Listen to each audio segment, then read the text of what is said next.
Yani inşaat sektörü son dönemde ekonomik dalgalanmalar, artan maliyetler ve finansmana erişimde yaşanan zorluklar nedeniyle ciddi bir sınavdan geçiyor. Özellikle küçük ve orta ölçekli firmalar bu süreçten daha çok etkileniyor.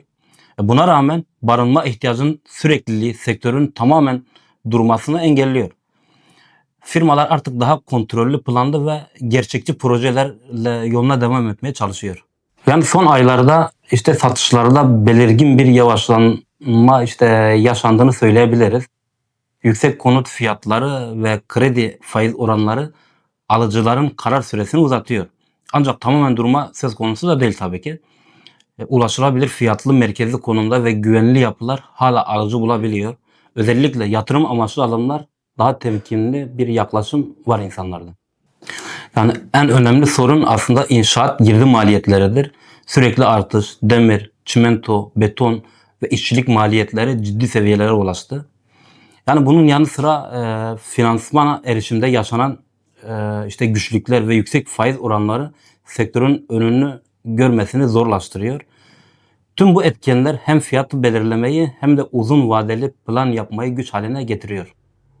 Mevsim koşulları özellikle sahada yürütülen çalışmaları doğrudan etkiliyor. Kış aylarında yaşanan yoğun yağışlar ve soğuk hava beton ve dış cephe uygulamalarında yavaşlamaya neden olabiliyor. Yaz aylarında ise aşırı sıcaklar iş güvenliği ve çalışma saatleri etkileyebiliyor. Bu durum zaman zaman proje takvimlerinde revizyona gidilmesi zorunlu kılıyor. Son yıllarda daha küçük, metrekareli, fonksiyonel ve enerji tasarruflu konutlar talep arttı. Aynı zamanda site yaşamı, sosyal alanlar ve otopark gibi unsurlar alıcılar için önemli hale geliyor.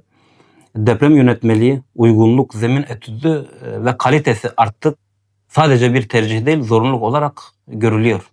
Yani önümüzdeki dönemde piyasa şartlarına göre göz önünde bulundurarak daha dengeli ve erişilebilirlik bir projeler üretmeyi hedefliyoruz. Kalite ve güvenlik taviz vermeden maliyetleri kontrol altında tutan yapıları inşa etmek önceliğimiz olacaktır tabii ki. Uzun vadede ise hem sektör hem de şehre değer katan sürdürülebilir projelerle yolumuza devam etmeyi planlıyoruz.